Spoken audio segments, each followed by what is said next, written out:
कहानी है उदयपुर के एक छोटे से गांव में रहने वाले राजेश्वर की, जिन्हें विदेशी खान पीन से बहुत ज्यादा दिक्कत थी। अरे भाई साहब, क्या बताया जाए। आजकल की जनरेशन तो पूरी तरीके से विदेशी चीजों पर निर्भर हो चुकी है। अरे भाई साहब, ये हमारी जैसी जनरेशन नहीं है जिसका खाली दाल चावल में गुजारा हो जाता था। ये आजकल की जनरेशन है, इनको घर का खाना नहीं सुहाता। जनरेशन तो कहने की बात है। हमारे घर में तो ना कोई विदेशी कपड़े पहनता है, ना कोई विदेशी खाना खाता है। हम लोग तो वैसे ही जीवन जीते हैं जैसे जीते आए हैं। उतनी ही देर में वहां पे राजेश्वर का बेटा सुमित आ जाता है। जब उसने देखा कि बात थोड़ी ज्यादा आगे बढ़ रही है, तो वह रामेश्वर से पूछता है। अरे अंकल जी, आप चाय पियेंगे या फिर ठंडा? वैसे तो गर्मी बहुत है, तो मैं ठंडा मंगवा दूं? कोई ठंडा वंडा नहीं आएगा। जाके बहू को कहो कि 2 कप चाय बना दे। हमारे घर में कोई भी विदेशी सामान नहीं आता है, तुम्हें पता नहीं है क्या? रहने दो बेटा, रहने दो, मुझे कुछ नहीं पीना है। वैसे तो मैं बस तुम्हारा लिहाज कर रहा हूँ कि तुम्हारे पापा हैं, इसलिए तमीज से बात कर रहा हूँ, क्योंकि वरना हमारे संबंध ना खराब हो। भाऊ जी, आप ऐसा क्यों करते हैं? जिसको जिसकी जिंदगी जैसे जीनी है वैसे जीने दीजिए ना। आप अपनी राय क्यों लेने लग जाते हैं हर जगह? चुप कर दो, मुझे भी पता है कि तेरा भी जी मचल रहा है ये सारे विदेशी खाने के नाम सुन के। पापा, कॉलेज टाइम पे जब सारे बच्चे कैंटीन में चाउमीन मोमोज ये सब खाते थे ना, तो मैं घर का दाल भात खाता था। अगर मुझे कुछ खाना ही होता ऐसा, तो मैं क्या कैंटीन में नहीं खा सकता था? हमने भी कुछ कम कुर्बानियां नहीं दी हैं आपकी जिद को पूरा करने के लिए। अब तो इतना बड़ा हो गया है कि अपने बाप से ऐसे बात करेगा। रात को अपने कमरे में पिंटू अपने पापा से कहता है। पापा, मुझे मैगी खानी है। मेरे दोस्त कहते हैं मैगी बहुत टेस्टी होती है। नहीं बेटा, हम लोग मैगी नहीं खा सकते हैं।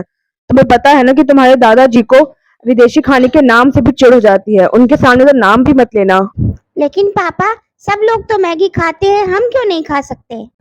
ये सारी बातें समझने के लिए अभी तो बहुत छोटा है। बस ये समझ जा कि दादाजी की मर्जी के बिना हम कुछ भी नहीं कर सकते। धीरे धीरे सुमित का बेटा 6 साल का हो जाता है।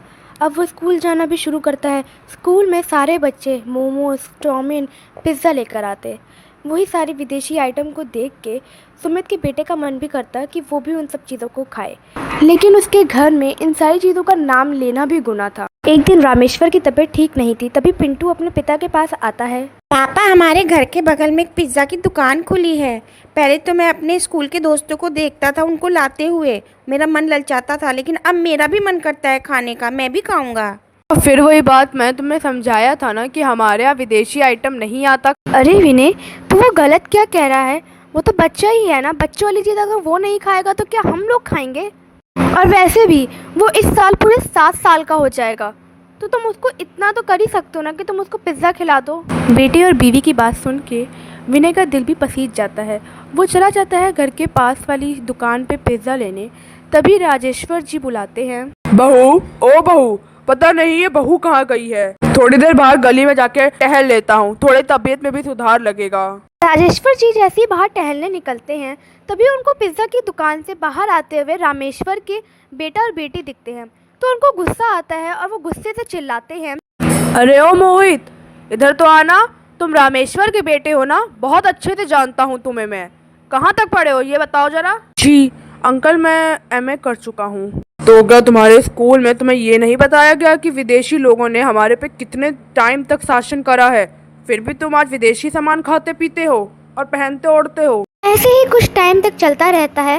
राजेश्वर का ये स्वभाव तो सभी जानते थे कि वो जिसे भी देखते थे विदेशी सामान को यूज़ करते हुए, उसे जाके डांट देते थे। राजेश्वर की ये सारी हरकतों को सुनने के बाद विनय ने तय करा कि वो घर छोड़ के चला जाएगा। कुछ दिनों बाद श्वेता अपने ससुर के पास आके उनको बताती है कि उसको नौकरी मिल गई है। बाबूजी, मुझे नौकरी मिल गई है। पर बाबूजी, वो एक मल्टी लेवल कंपनी है, मतलब कि विदेशी कंपनी है जिसमें मुझे जॉब मिली है।